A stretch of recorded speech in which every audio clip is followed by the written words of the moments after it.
ఎన్నికల కౌంటింగ్ సందర్భంగా ప్రజలు నిర్భయంగా ఉండాలని, కవ్వింపు చర్యలకు పాల్పడితే కఠిన చర్యలు తప్పవని చిత్తూరు జిల్లా అడిషనల్ ఎస్పీ సుబ్బరాజు తెలిపారు. చిత్తూరు జిల్లా పొంగనూరు పట్టణంలో అడిషనల్ ఎస్పీ సుబ్బరాజు ఆధ్వర్యంలో పట్టణంలో కేంద్ర బలగాలు, పోలీస్ బలగాలతో పట్టణంలో కవాతు నిర్వహించారు. ఈ సందర్భంగా అడిషనల్ ఎస్పీ సుబ్బరాజు మాట్లాడుతూ, జూన్ 4వ తేదీ కౌంటింగ్ ముగిసిన అనంతరం పట్టణంలో ఎటువంటి ర్యాలీలు, ఊరేగింపులు, సంబరాలు నిర్వహించరాదని, జూన్ 9 వరకు 144 సిఆర్పిసి అమల్లో ఉంటుందని ఆయన తెలిపారు. ఈ కార్యక్రమంలో ఇన్ఛార్జ్ డిఎస్పీ విష్ణు రఘువీర్, CA Raghavareddy, SI Rafi, police సిబ్బంది, కేంద్ర బలగాలు పాల్గొన్నారు. ఏమున్నా ప్రజల్లో వాళ్ళని మనం సురక్షితంగా 4వ తేదీ, 5వ తేదీ, 6వ తేదీ 3 రోజులు కూడా ఎలాంటి అల్లర్లకు తావివ్వకుండా, గతంలో పొంగనూరు అంటే మొత్తం రాష్ట్ర వ్యాప్తంగా ఒక గొప్ప గుర్తింపు తెచ్చుకున్నారు. అది అటువంటి గుర్తింపు రాకూడదు. అలా కాకుండా అరే అప్పుడు పొంగనూరేనా ఇంత ప్రశాంతంగా జరిగింది అన్నటువంటి విషయాన్ని మనం మరొకసారి ప్రజలకు తెలియవలసిన అవసరం ఉంది. సో నాకు పూర్తి నమ్మకం ఉంది, ప్రజలు చాలా మంచివాళ్ళు. మీరు అనవసరంగా ఎవరో చెప్పిన దాన్ని విని మీరు అపోహలకు పోయి భయపడాల్సిన అవసరం అంతకన్నా లేదు. టోటల్ సెంట్రల్ రిజర్వ్ ఫోర్స్ అంతా కూడా పొంగనూరు టౌన్లోనే ఉంటుంది. ఇక్కడ అడిషనల్ గారు కూడా ఉన్నారు, నేను ఉన్నాను, సిఐ గారు ఉన్నారు. దాదాపుగా మనకు 150 మంది వరకు ఫోర్సు ఒక పొంగనూరులో, తర్వాత ఇంకా ఇతరత్ర మనకు చౌడేపల్లి, సోమల, సదం ఇక్కడ కూడా అందరు ఉంటారు. సో మనమే భయపడాల్సిన అవసరం లేదు. అందులో భాగంగా ఈ రోజు మరొకసారి టౌన్ లో కూడా సమస్యాత్మకంగా మేము గుర్తించిన ప్రాంతాలంతా కూడా కవాతు నిర్వహిస్తున్నాం. సో దయచేసి ప్రజలంతా కూడా ధైర్యంగా ఉండండి, నిర్భయంగా ఉండండి.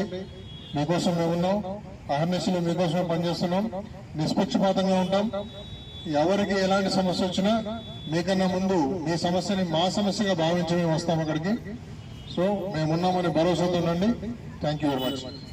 పొంగనూరు అసెంబ్లీ నియోజకవర్గ పరిధిలోని కౌంటింగ్ ముందు కానీ తర్వాత కానీ ఎటువంటి అల్లర్లు జరగకుండా గౌరవనీయులు SP sir Manikanta Chandolu IPS వారి ఉత్తర్వుల మేరకు నేను అడిషనల్ ఎస్పీ ఎస్సీబీ, అలాగే మా ఎస్సీ ఎస్టీ సెల్ డిఎస్పీ గారు అయినటువంటి విష్ణు గారు, అలాగే రాఘవరెడ్డి గారు అనే మా సిఏ గారు, మరియు మా సెంట్రల్ రిజర్వ్ పోలీస్ ఫోర్స్ తాలూకా బృందాలు అందరం కలిసి ఈరోజు కవాతు ప్రదర్శన చేస్తూ మార్చ్ పాస్ట్ ఒక ఉద్దేశం ఏమంటే, మేమంతా ప్రజలను అప్రమత్తం చేసి ఎవరైతే సంఘ వ్యతిరేక శక్తులు ఉంటారో వారు చాటుగా ఉండి మా పోలీస్ పైన కానీ, ప్రజల పైన కానీ, వారి ఆస్తుల పైన కానీ విధ్వంసం జరుపుతారు.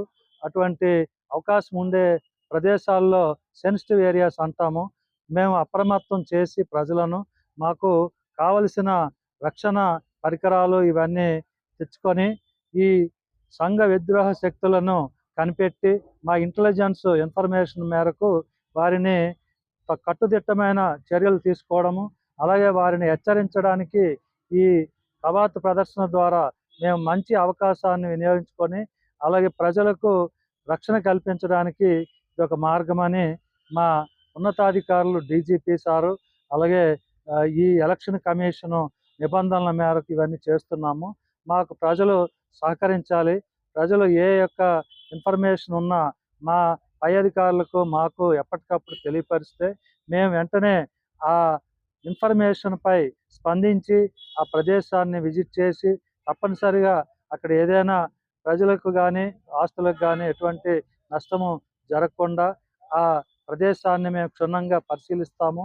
అలాగే అక్కడ ఉన్న ప్రజలను అప్రమత్తం చేసి వారి యొక్క గౌరవాన్ని, వారి యొక్క సహకారాన్ని పొందుతాము. అలాగే ఈ మా సిబ్బంది చేసిన ఈ ప్రయత్నంలో ఈ ప్రెస్ సోదరులు, అలాగే ప్రముఖులు, అలాగే పౌరులు అందరూ ప్రజాప్రతినిధులతో పాటు మాకు సహకారం అందించవలసిందిగా కోరుతున్నాం. Thank you very much.